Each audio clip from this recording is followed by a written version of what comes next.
Mic check, mic check, mic check. I think we're good. I think we're good in the back. You can go ahead and turn the music down and hit those mics. All right. Everybody's quiet. Everybody's waiting. Clap it up for yourselves. Let's go. Clap, clap, clap, clap, clap, clap, clap. I'm sorry. It was getting too quiet. I know y'all kind of came here for a show. How's everybody doing? Everybody good?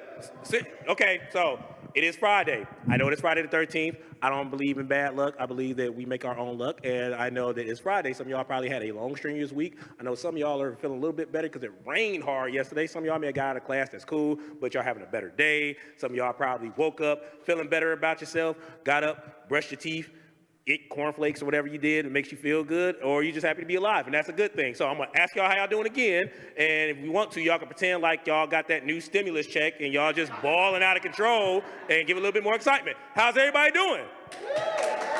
All right. So on behalf of myself and Detroit Coffee House, thank y'all so much to come to this wonderful event known as 310, a dramatic book reading. I am very excited to have you all here. It has been a journey. I'm not going to get too much into this, but I am going to give you kind of a synopsis of how all this came to be. So, being a spoken word artist, I published a few books, but this book has been one of the most challenging to write. One, because of the creativity, and two, I kind of let myself be a little bit more open to stuff about me that a lot of people don't know about. So what I did was, if a lot of y'all are familiar with writing your poetry, if y'all know, April is National Poetry Month. So you take this challenge where you have to write 30 poems in 30 days. So this book initially started off as a project based off of that. And the other thing is what I did, I had a book of 1,000 life hacks, and I decided what would happen if I took life hacks and turned them into poems, either going with the life hack or a story based around the life hack. So that came up with this idea of 310, a poetic journey through life hacks. So the book is half life hacks, half poems. So if y'all like me and like poems, y'all know poems are good regardless of what people say. They're great things, and you get a lot of stuff with the content. So while doing a book signing, one of the artists up here by the name of Ricardo Morgan came to the book signing and was like, "Are you going to do a book reading anytime soon?" I said, "Yes, I'm thinking about doing one." And he said, "You should. And wouldn't it be dope if you had some of your actor friends who have done great things in the community do the book reading for you?" So here we are. Behind me are 4 prolific actors in their own right. Some have done great things. Some even own their own theater companies, and it's pretty dope. Like, it is dope. And what you're going to hear for the first time that I know, as far as poets coming together with theater actors, this is going to be the first time, even for me. I am going to sit with you guys, and I'm going to hear these actors read my works in their own interpretation. So I can't tell you what to expect, because I don't know what to expect. So, but what I'm going to do is I'm at least going to read you guys the introduction, and from there, you guys have your itineraries and know how this is going to go down. I will tell you this, if you like what you hear in the middle of their interpretation of these poems, in the midst of it, if you agree, you can snap, you can clap, you can make a mean, constipated face like you understand, like, you can do all that. Like, when you come to poetry readings or anything like this, it's meant for you guys to have fun. Y'all don't got to be quiet, and at the end of the interpretations, I'm telling y'all right now, even though it's a coffee house, we are not treating this like an open mic, so you don't have to snap and do all that, and there's no incense burning. Like, y'all can chill and, like, have fun. Cool? Cool. All right. So, introduction to it all. Life hack.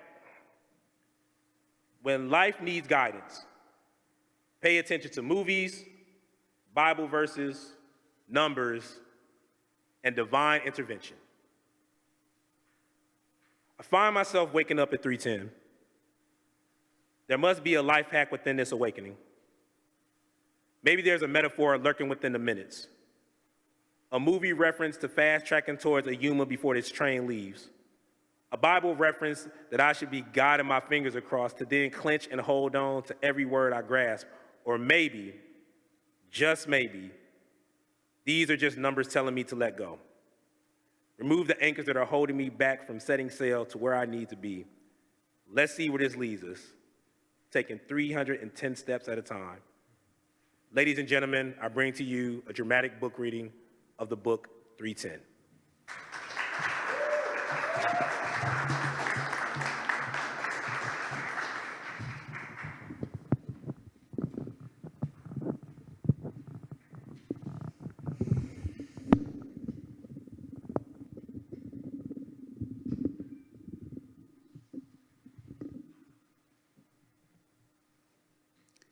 We have moments when life becomes unstable as turbulence.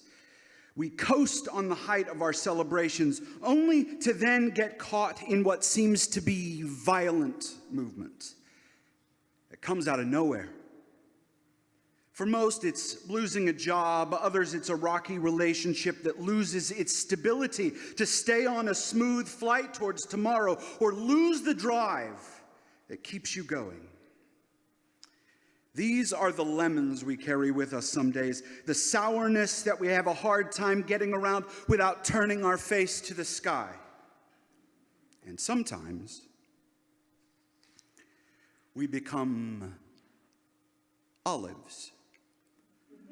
A fruit with a hard pit of a core and rotten flesh that we sometimes hate being in. So when you experience the unsteady turbulence of life, just remember, when life gives you lemons and olives, make lemonade and let your life become the source of energy that helps nourish anyone, including you.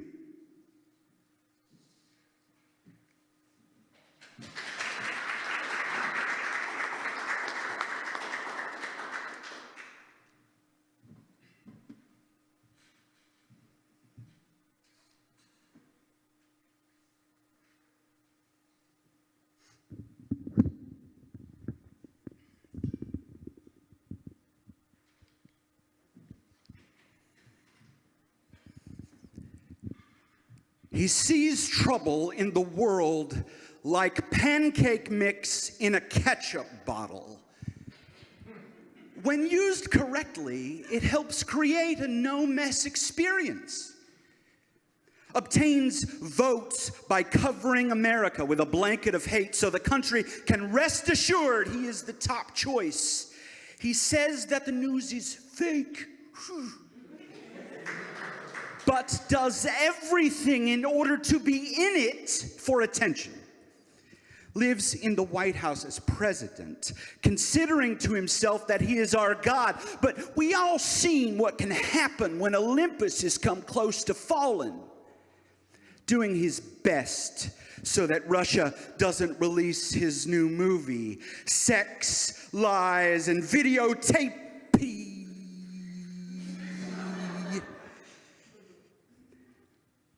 Best way to not have the country watch is to remotely push the war button, to direct attention to that ongoing saga, treats wars like subordinate workers, fires missiles like his old apprentices. Everywhere you turn is sloppy. Looks like pancake you try to fry up, but you can't get to stay together without falling apart. Because you don't know how the hell to endure the heat.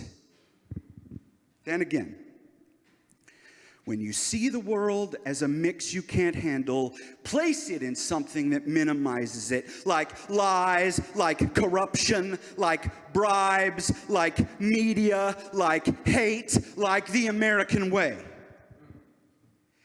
He sees trouble in the world like pancake mix in a ketchup bottle.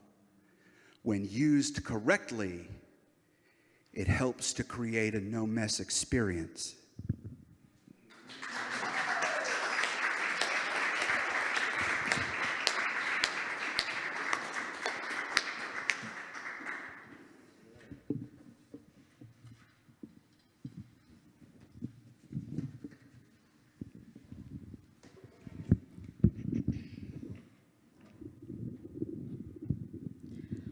Fold your receipt around the gift card after you use it, so you can always know your balance. She spent too much on a man, too much time investing on something that never wanted interest, too much money to fix a heart that chooses to stay broken. She keeps these memories on record. She now sees him as a gift card that someone must have discarded long ago. She now knows how much she has left of him, and wraps her thoughts around him like receipts, making sure to watch her balance before it completely runs out.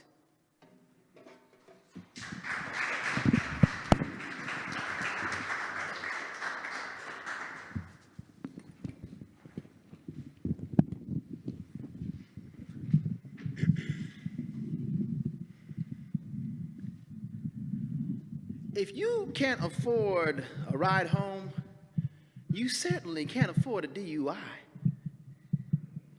The pain kicks in like donkey legs to a human chest.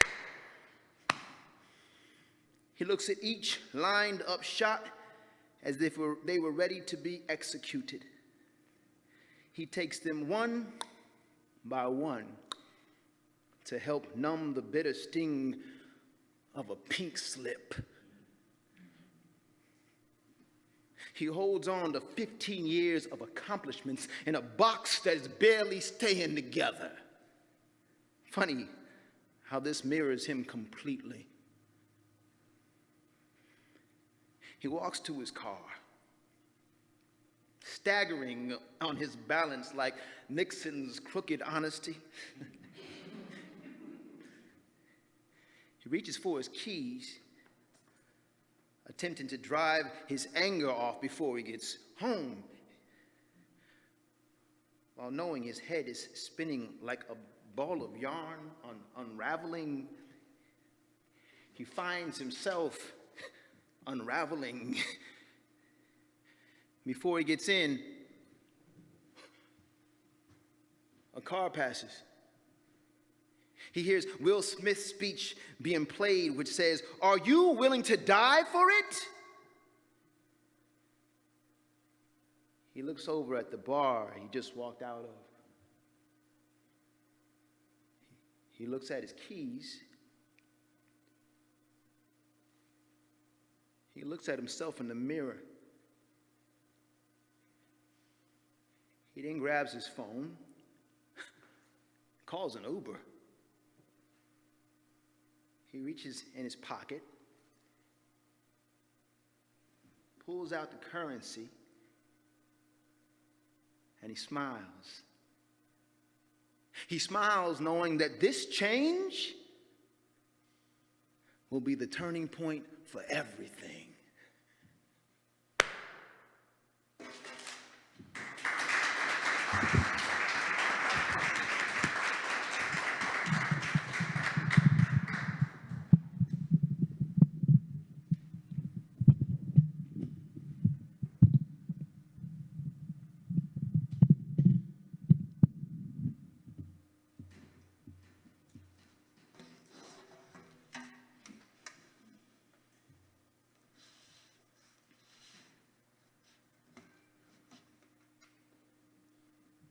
Life hack.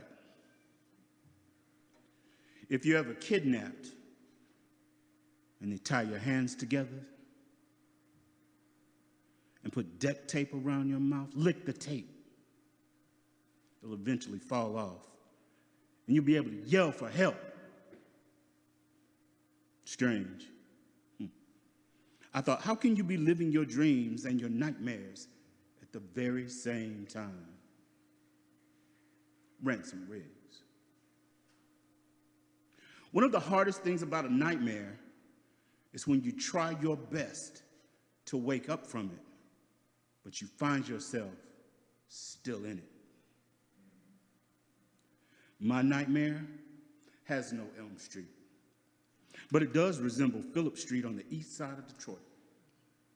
To be honest, it's not a nightmare, but a memory of abduction as a young boy. I remember the man that kidnapped me. Like any man, and he convinced bystanders with good deeds. Said that if I needed him, I could consider him a castle of a rock. But used that as a smokescreen to hide the monster that lurked within the mist of his needful things.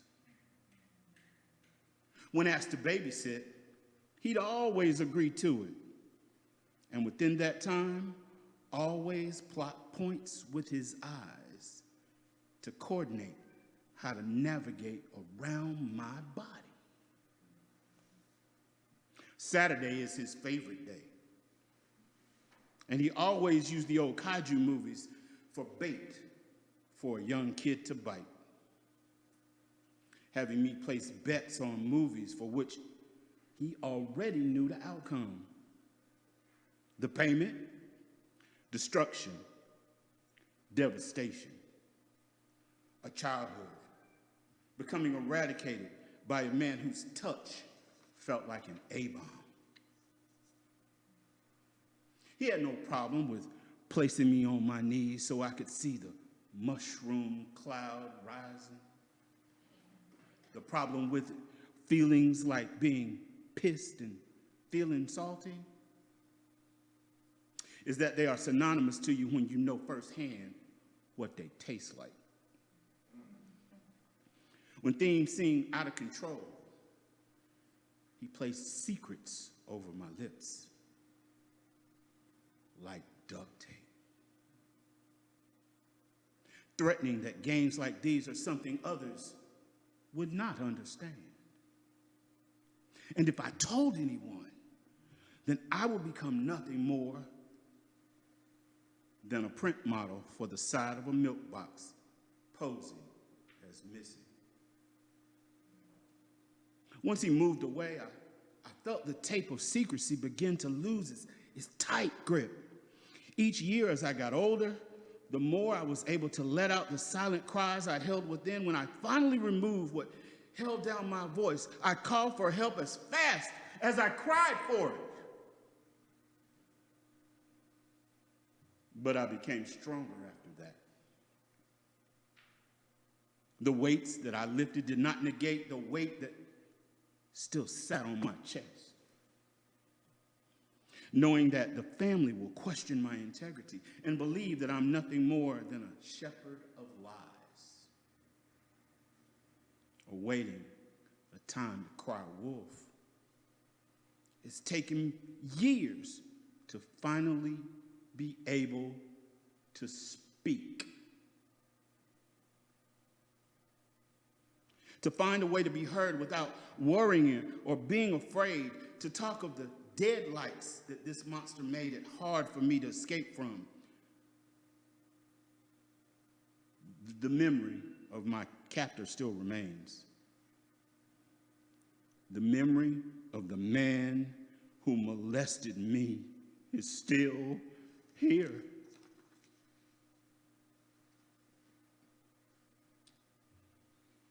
But eventually, finding a way to remove what bound me to silence was the first step to remove what kept me quiet. I now have the strength to seek help in order to wake up from this nightmare within a dreamscape.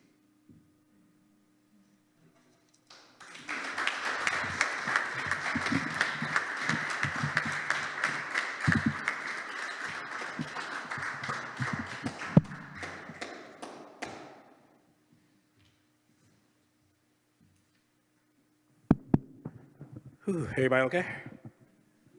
Let me say, is everybody good? All right. So, because I knew how that poem was going to be, because a lot of these poems are heavy, and I knew that poem was going to be heavy. What we're going to do is we're going to take a quick 10-minute break. That gives y'all a chance to socialize with some of your friends, gives you a chance to go to the bathroom, gives you a chance to go grab you something to drink from the barista outside. And if you have any other questions, definitely look for me. And if you want to know more about the book, we actually have copies here for sale as well. So with that being said, we're going to take 10 minutes. Please shake it off, because these next 5 poems are coming in the second half. They're going to be something as well. So give yourself a round of applause, y'all.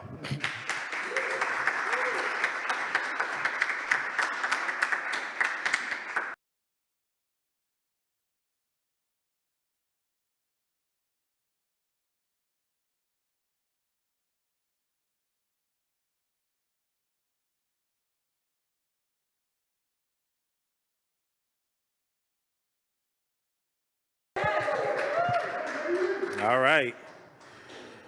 Here we go. So, without further ado, part 2 of the dramatic book reading of 310. It's cool, only a few people clap. It's cool.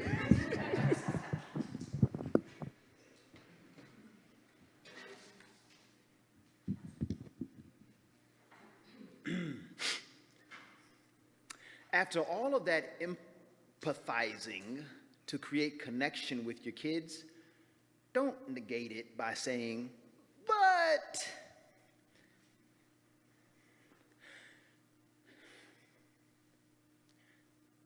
I wish she had practiced empathy. Maybe then she would have understood that he was always the sun, and it was meant for her to revolve around him. Yet she became a black hole, began to let all darkness consume her body, let everything get caught within her gravitational pull so that it would not be able to escape. No matter the exit strategies that were there, she refused to acknowledge them. And she looked at fathers as distant planets that do not need to be explored. I begin to wonder what made this star collapse? What made the mental space become an unstable solar system? What made it prepare itself to implode and take everything with it? No Big Bang to create, just destroy and eradicate existence. She named the son Ari. In Hebrew, it means lion of God, a fierce yet gentle flame that never got to shine its light on me. Because the crystal universe denied its existence until I sought it out myself. It's like it said, "You're so beautiful, but no one needs to experience your glow.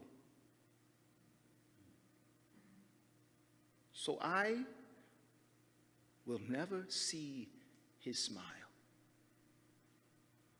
I will never get to know the full 9 years of its rotation. His warmth was eclipsed by a charcoal cloud that burned him out prematurely. The universe felt it was no longer worthy to exist. So it engulfed itself and everything around it in an explosion of rage. It became selfish, became self-centered, became too full of itself, when all it had to do was ask for help. And now I sit here so damn angry at the cosmos for being so damn arrogant.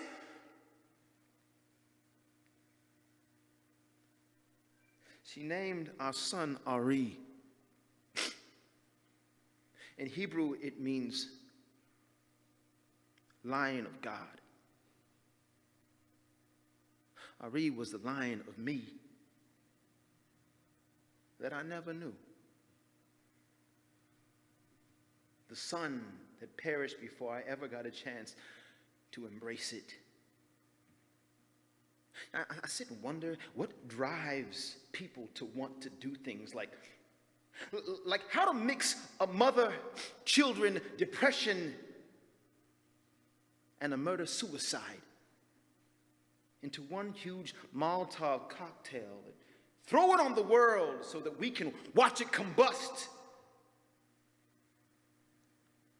I wish she'd practiced empathy. Maybe then she would have understood that he was always a son, and it was meant for her to revolve around him. But if it's true that there are multiverses, then maybe the sun will shine And maybe, just maybe, I'm there, sitting, watching it rise.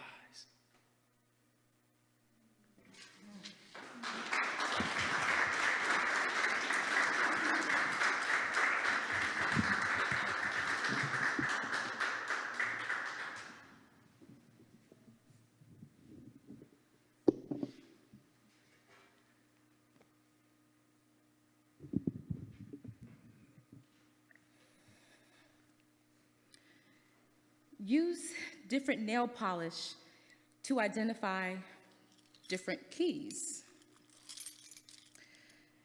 She paints her keys. Each color means something. For example, red means anger, reserved for a dad who refused his home. Blue, it belongs to depression. She visits constantly, more than any other domain. Yet she can never find the key that will unlock her joy. She paints her keys.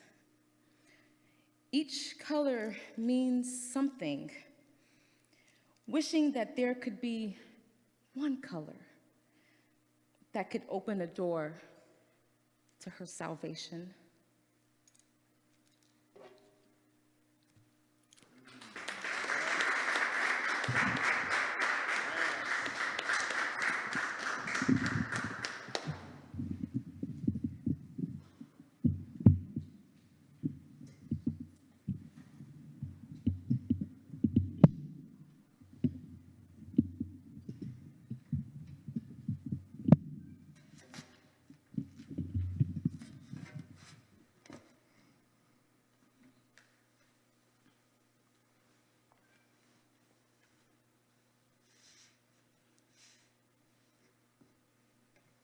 Life hack. If you ever go to the zoo, wear the same colors as the employees. The animals will come right to you. There's a child staring into a zoo that their city has created. They watch as the so-called animals tear through it like Christmas wrappings, draped over a gift of disappointment. They run around the cages built up by man-made materials, such as racism, sexual assault, and punishment that goes unjust. What upsets these animals, the employees who set the living conditions. The employees who wear colors of excited angst to destroy anything they deem inhumane and unworthy of redemption. The employees that decide that with power comes great authoritative right to call it as they see it. When they put an animal down, they say it's because the animal may have shown restraint.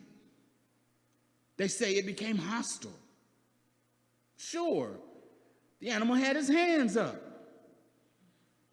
but it may have been reaching for its baton, so justice had to be served first. And ask questions later. They say that field trips to zoos make great learning lessons. I learned that it's never a great idea to wear the same colors as the employees. Apparently, it seems to make the animals look at you with the same disgust as they look at the employees.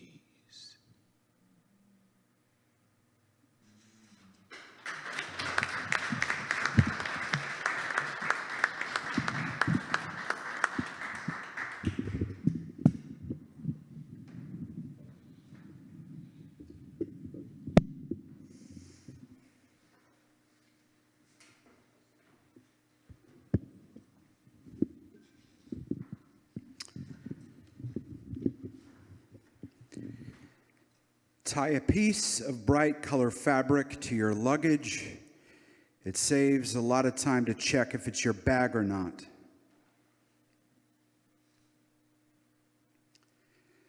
We all have baggage that we want to pass off to others. I, for one, used to do this as if it was charity.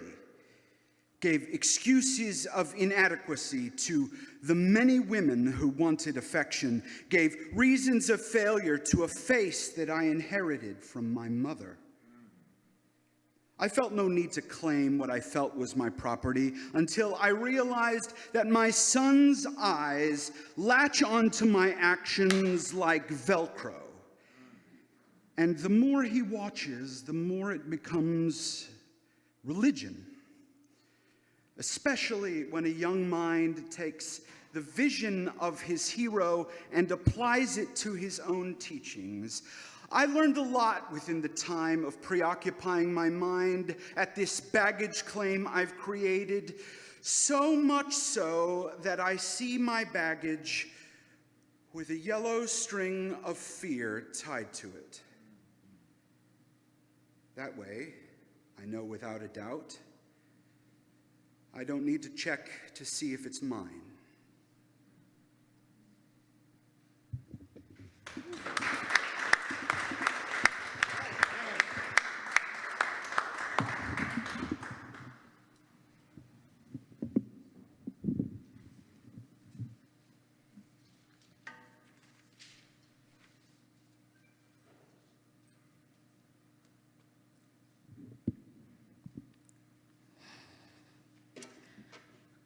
When meeting someone for the first time, ask them what they like to do rather than what they do.